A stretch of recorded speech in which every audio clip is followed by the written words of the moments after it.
সাদ হচ্ছে স্বীকার করে সে তার মাকে হত্যা করে। সবই ঠিক ছিল, আমি ব্যাগ রাখছি আমার রুমে, রেখে আমি ফ্রেশ হওয়ার জন্য টয়লেটে আসছি। এদিকে আসার সময় ওই রুমে দেখলাম যে নিচে কুড়াল পড়ে আছে, কুড়ালে বাঁশ দেখা যাচ্ছে। আমি ভাবলাম যে বাঁশ এখানে কে রাখছে।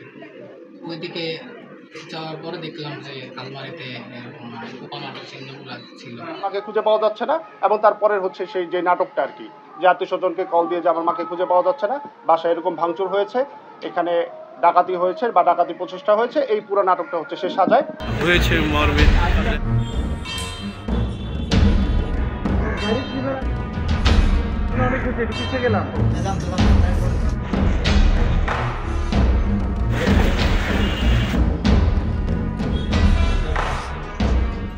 পরিবারের পক্ষ থেকে জানানো হয় যে এখানে ডাকাতির চেষ্টা করা হয়েছিল। ডাকাতির অংশ হিসেবে গৃহবধূকে বাসায় একা পেয়ে হত্যাকাণ্ড সংঘটিত হয়। পরবর্তীতে এই ঘটনার প্রেক্ষিতে আইন শৃঙ্খলা রক্ষাকারী বাহিনীরা হচ্ছে তদন্তে নামে মাঠে, এবং এরই অংশ হিসেবে আমরা গতকালকে বিকাল থেকে হচ্ছে এটার পূর্ণ তদন্তে আমরা হচ্ছে নামি, এবং তদন্ত করে হচ্ছে আমরা দেখতে পাই যে আমরা আসলে তদন্ত করে হচ্ছে আমরা দেখি যে যখন আমরা ন্যারো ডাউন করে আসি, দেখি যে হচ্ছে সিসিটিভি ফুটেজ পর্যালোচনা করে দেখা যায় যে ঘরের ভিতরে বাইরে থেকে বহিরাগত কেউ হচ্ছে ঢুকেনি। তখন হচ্ছে আমাদের সন্দেহ কেন্দ্রীভূত হয় হচ্ছে পরিবারের সদস্যদের প্রতি, এবং ঘরের ঢোকার যে প্রবেশ পথ বা দরজা ছিল, ওই ফ্ল্যাটের দরজা অক্ষত থাকে, কিন্তু বাড়ির ভিতরে হচ্ছে গৃহবধূ হত্যাকাণ্ডের শিকার হয়েছে, এবং বাড়ির আলমারিতে কিছু আঘাতের চিহ্ন আছে বা ভাঙচুরের কিছু ঘটনা আছে।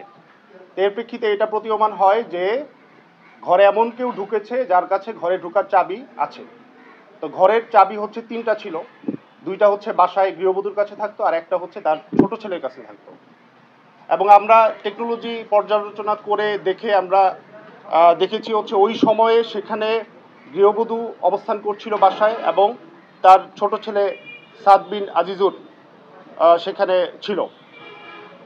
এবং তাদের বক্তব্য থেকে এটাও স্পষ্ট হয় যে আজিজার বা সাদ মানে ছোট ছেলে যে সাদ, সেই হচ্ছে প্রথম আইডেন্টিফাই করে বাসায় ঢুকে যে তার মাকে পাওয়া যাচ্ছে না, এবং সেই হচ্ছে আত্মীয় স্বজনকে জানায় যে তার মাকে খুঁজে পাওয়া যাচ্ছে না। তার প্রেক্ষিতে তার বাবা আসে, তারপরে আজিজুর রহমান, তারপর হচ্ছে তার মামারা আসে, এসে হচ্ছে ব্যাপক খোঁজাখুঁজি শুরু করে। পরবর্তীতে আবার এই ছেলেই, ছোট ছেলে সাদ, সে ডিপ ফ্রিজের ভিতর থেকে হচ্ছে তার মাকে খুঁজে পায় এবং সবাইকে জানায় যে এই জায়গায় আছে। তো এর প্রেক্ষিতে হচ্ছে আমরা ন্যারো ডাউন করে আর কি, যে সাদের উপরে আমাদের একদম মানে এইভাবে হচ্ছে আমরা সাদের উপরে চলে আসি টেকনোলজি প্লাস হচ্ছে লজিক্যাল ডিডাকশনের মাধ্যমে।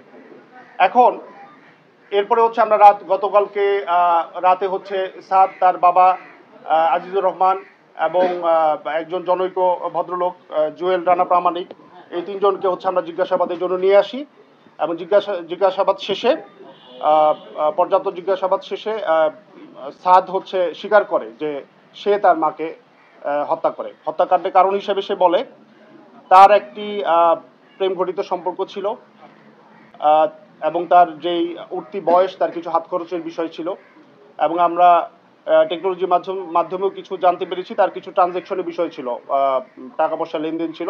আমরা ধারণা করতেছি এটা হয়তো অনলাইন টুকটাক জুয়া খেলতে পারে। যাই হোক, তার টাকার একটা ডিমান্ড ছিল, সেই হিসাবে সে 500 বা 1000 টাকা প্রায় হচ্ছে তার বাবার কাছ থেকে হচ্ছে টাকা সে নিয়ে নিত আর কি, না বলে।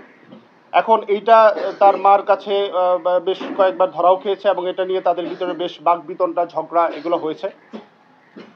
এগুলোর প্রেক্ষিতে তার মার সাথে তার একটা ক্ষোভ ছিল মার উপরে, এবং ঘটনার দিন 10 তারিখ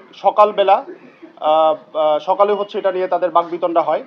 এর প্রেক্ষিতে সে সকালবেলা রাগ করে নাস্তা না খেয়ে হচ্ছে সে মাদ্রাসায় চলে যায়, দারুস সুন্নাহ কামিল মাদ্রাসা। সেখানে হচ্ছে সে আলিম সেকেন্ড ইয়ারে পড়তো আর কি, ইন্টার সেকেন্ড ইয়ারে পড়তো। ওখান থেকে হচ্ছে সে 11টার দিকে যখন বিরতি দেয়, মাঝখানে যে বিরতিটা, সেখানে হচ্ছে সে মাদ্রাসা থেকে চলে এসে আশেপাশে ঘোরাফেরা করে, এবং 12টার দিকে হচ্ছে সে বাসায় ঢুকে, নিজের যে চাবি, ওই চাবি খুলে ঢুকে হচ্ছে দেখতে পায় তার মা হচ্ছে বটি দিয়ে সবজি কাটাকুটি করতেছে, এবং আমরাও ঘটনাস্থল পরিদর্শন করে দেখেছি যে উনি দুপুরে রান্নার প্রস্তুতি নিচ্ছিলেন। তো তখন হচ্ছে সে ঢুকে তার মাকে পিছন থেকে জাপটে ধরে হচ্ছে নাক এবং মুখ চেপে ধরে, এর ফলে শ্বাসরোধে ভদ্রমহিলা মারা যান। এবং এই ভদ্রমহিলা মারা যাওয়ার প্রেক্ষিতে যখন ধস্তাধস্তি হয় তখন হচ্ছে এই বটিতে আঙুলের তর্জনী লেগে হচ্ছে বেশ কিছুটা কেটে যায়। এটাও ভদ্রমহিলার শরীরে বা ভিকটিমের শরীরে হচ্ছে এই আঘাতের চিহ্ন আছে, এছাড়া আর কোনো আঘাতের চিহ্ন ছিল না। তারপরে সে হচ্ছে এটা হাত পা বেঁধে, ওড়না দিয়ে হাত পা বেঁধে হচ্ছে ওই ডিপ ফ্রিজের ভিতরে লুকিয়ে রাখে। তখন সে কিং কর্তব্য বিমূঢ় হয়ে যায় যে আমি এখন কি করব। তখন হচ্ছে সে আবার বাসা থেকে বেরিয়ে যায়, আবার হচ্ছে সে ঢুকার নাটক করে, সুন্দর করে ঢুকে ও না এই মারার পরে হচ্ছে সে এটাকে ডিপ ফ্রিজে ঢুকানোর পরে হচ্ছে বাসায় যে কুড়াল আছে কুড়াল দিয়ে হচ্ছে সে আলমারিতে বেশ কয়েকটা ভাঙচুর করে।